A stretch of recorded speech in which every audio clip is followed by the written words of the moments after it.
오늘부터는 날씨가 영하로 떨어진다는 그런 뉴스가 있었습니다.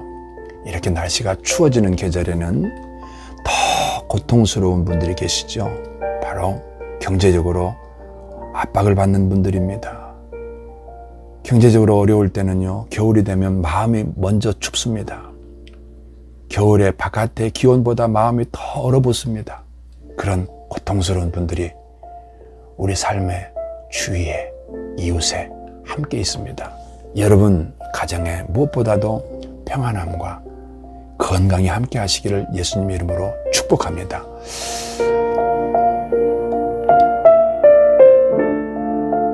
저는 오늘 약속이라는 주제의 4번째 시간으로 환경적 저주와 임마누엘에 대해서 함께 말씀을 나누려고 합니다. 올해 8월 21일이라고 뉴스에는 그렇게 기록이 되어 있네요. 이웃집에서 악취가 난다는 112 신고를 접수받은 경찰은 경기도 수원시 권선구의 한 다세대 주택으로 출동해서 해당 자택에서 어머니 A씨와 딸 B씨와 C씨를 발견하게 됩니다. 이들 세 모녀는 발견 당시 이미 숨져 있었고 시신이 부패해 있었다고 합니다. 당시 어머니 A씨는 암 진단을 받아서 암 치료를 받고 있었고 B씨와 C씨도 희소난치병을 앓고 있었던 것으로 그렇게 파악되었고요. 지병과 빚을 지고 생활고를 겪고 있었다고 합니다. 여기에 더해진 고통이 더 기가 막힌 일은 그 집의 아들이 2020년 4월에 불치병으로 인해서 사망을 했고요. 그해 11월 달에는 남편이 세상을 떠났다고 합니다. 참 가슴 아프고 기가 막힌 일이죠. 이런 인생에 대해서 영국이 낳은 세계적인 극작가 셰익스피어는 안락은 하늘에 있고 우리가 사는 이 세상에는 오직 불안과 고뇌와 탄식이 있을 따름이라 이렇게 얘기를 했습니다. 미국의 사상가요 문학가인 헨리 데이빗 소로우는 인생에 대해서 이렇게 말합니다. 대부분의 사람들은 고요한 절망 속에서 인생을 살아간다 이렇게 말했습니다. 말하지 않아도 표현하지 못해도 절망 속에 있다는 얘기겠죠. 성경에는 인류 역사의 기원 3가지가 기록이 되고 있습니다. 그 첫째가 Origin of the Beginning, 인류 시작을, 우주 창조의 시작을 제일 먼저 말씀해 주고 있습니다. In the beginning God created the heavens and the earth.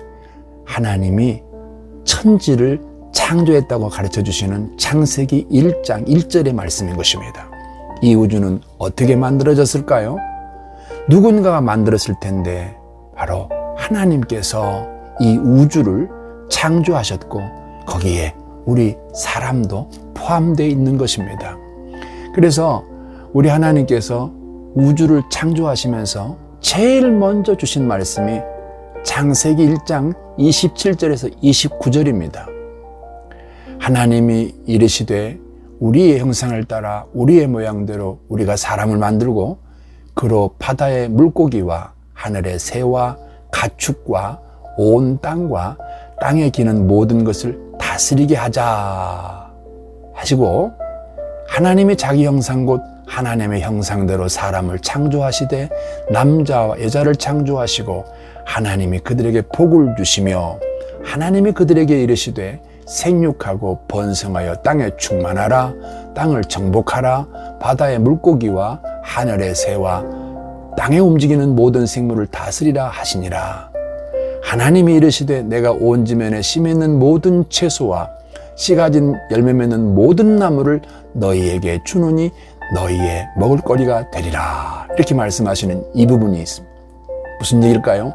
하나님께서 우주 만물을 다 만들어 놓으시고 맨 마지막에 6째 날에 사람을 만드시면서 먼저 만들어 놓은 우주 모든 창조물, 피조물들을 전부 다 사람에게 주신 것입니다.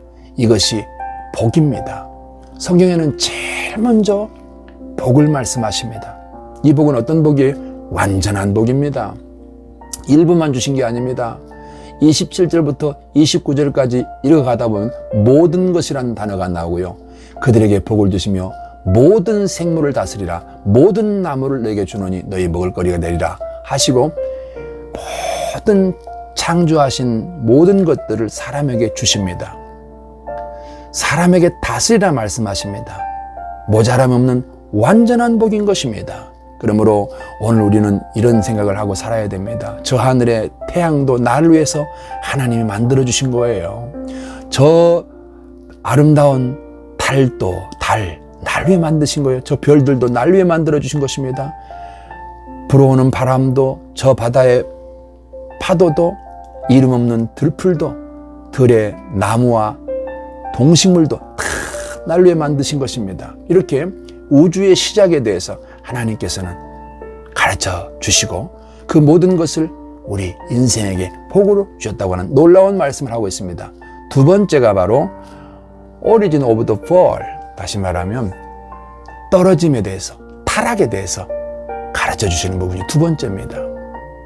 그렇게 우리를 위해서 모든 걸 다 주셨는데 인간이 하나님으로부터 타락하고 버려지고 쫓겨났다는 말씀인 것입니다. 그 과정을 창세기 2장 17절에서는 하나님이 모든 걸 다 주시면서 한 가지를 금하십니다. 이것은 안 된다. 바로 뭐예요? 선악과지요. 선악과. 이걸 먹으면 정령 죽으리라 그러시면서 법으로 탁 안 된다고 정하십니다. 그러나 창세기 3장 1절부터 읽어보면 뱀의 유혹을 받은, 사탄의 유혹을 받은 최초의 사람 하와가 그 뱀의 유혹에 넘어가게 되고 하나님의 법을 범하게 됩니다. 그리고 남편에게도 그 하나님께서 금하신 선악을 알게 하는 나무의 실과를 먹게 합니다. 먹었다는 건 뭐예요? 바로 하나님의 말씀을 범했다는 것입니다. 하나님과 인간 사이에 지켜져야 되는 법을 범했다는 것입니다. 그래서 창세기 3장 17절에서는 이렇게 말씀하세요. 네가 네 아내 말을 듣고 내가 너더러 먹지 말라 한 나무의 실과를 먹었기 때문에. 그래서 그 이후에 쭉 나오는 우리 이 땅에서 숨쉬고 사는 동안 우리가 받아야 될 죄로 인한 형벌, 여기 17절에서는 저주라고 표현하고 있습니다.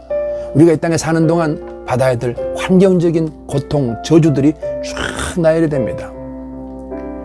사람은 아담의 타락으로 인해서 이 땅에서 하나님과 분리되어지고, 그리고 또 이 땅에 살아가는 동안 우리 육신적으로 고통당하는 것을 성경은 명시해 두었습니다.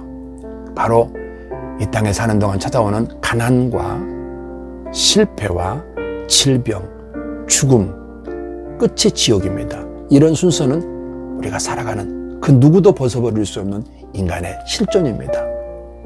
제일 먼저 환경적인 저주를 좀 샅샅이 살펴보겠습니다. 우리가 우리 주변에서 우리가 겪고 있는, 우리 가족들이 겪고 있는 문제라고 여러분 생각하시고 들으시기 바랍니다. 작년 8월 달 안산의 한 빌라 현관문 너머로 심한 악취가 새어나갔습니다. 이웃 주민들의 신고를 받고 출동한 구조대원은 뼈만 앙상하게 남아서 침대에 누워있는 20대 남자를 발견합니다. 또한 그 남자의 침대 밑에는 그의 어머니가 숨진 상태로 이불에 덮여 있었다고 합니다.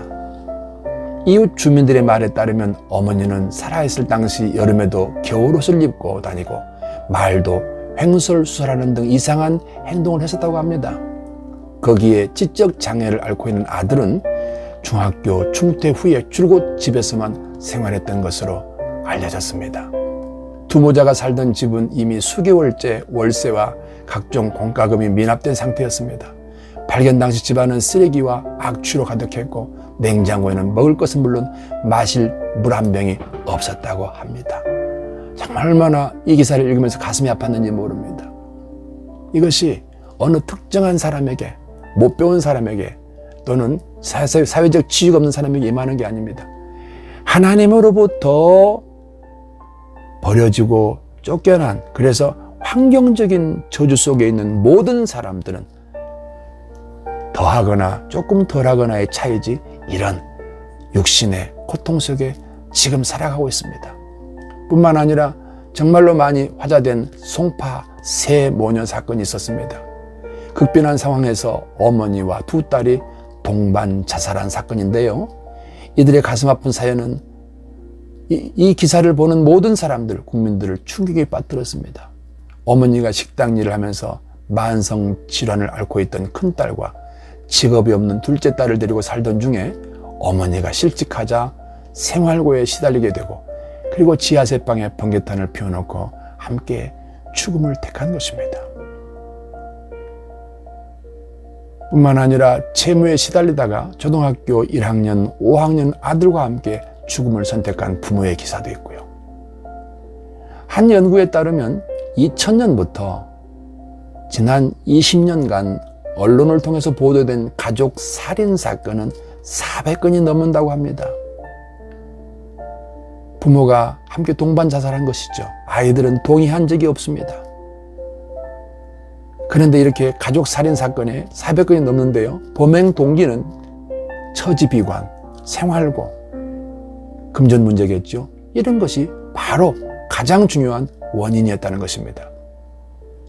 전 세계적으로도 약 8억 명의 사람이 일상적으로 굶주림에 시달리고 있다고 합니다. 눈에 보이지 않는 굶주림으로 사흘마다 히로시마 원폭 희생자의 수와 맞먹는 어린이들이 숨진다고 합니다. 스웨덴 출신의 사회학자인 예란 테르보른이라는 사람은요, The Killing Field of the Inequality 이런 책을 통해서 그의 저서입니다.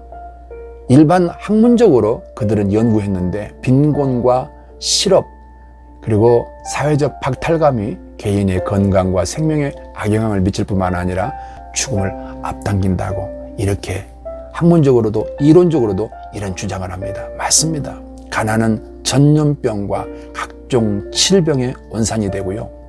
가난은 수질 문제를 겪으면서 먹는 물로 인해서 수많은 질병으로 죽어가고요. 가난은 강력한致命상이 바로 아이들의 몫이라는 것입니다. 이렇습니다. 세 번째, 성경은 Origin of the Gospel, 가난과 질병, 죽음의 원인이 있고요. 그 원인을 해결하신 분이 바로 예수님이십니다.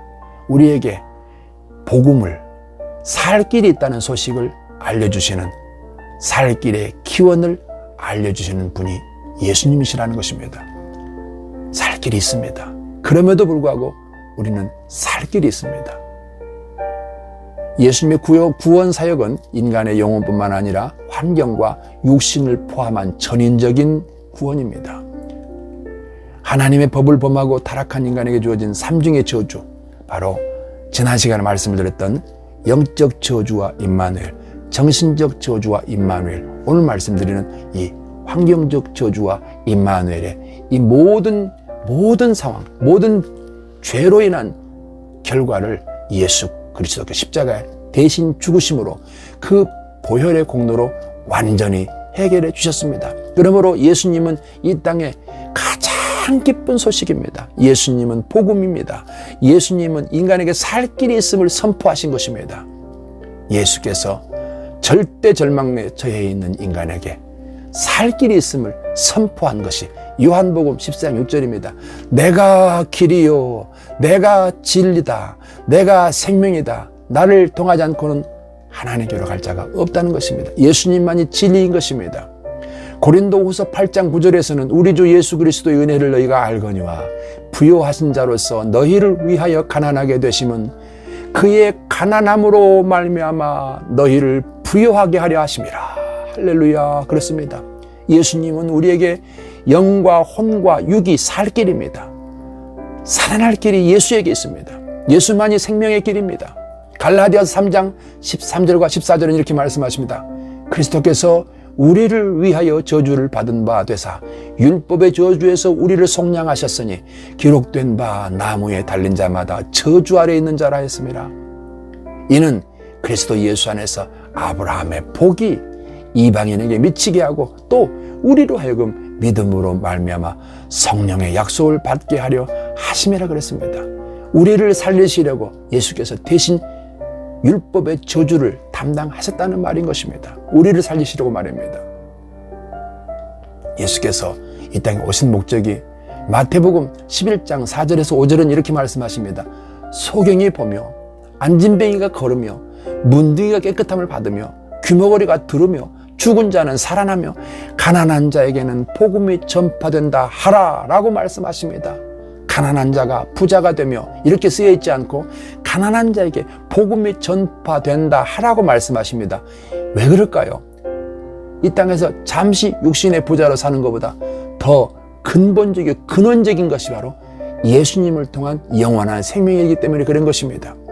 우리가 이 세상에서 일평생 동안 부자로 산다 한들 잠시 잠깐입니다. 복음을 받아들인 사람에게는 영원한 생명이 주어지고 하늘나라 시민이 되어지고 이 땅에서 하나님의 자녀로 보호받고 공급받고 살아가는 것입니다.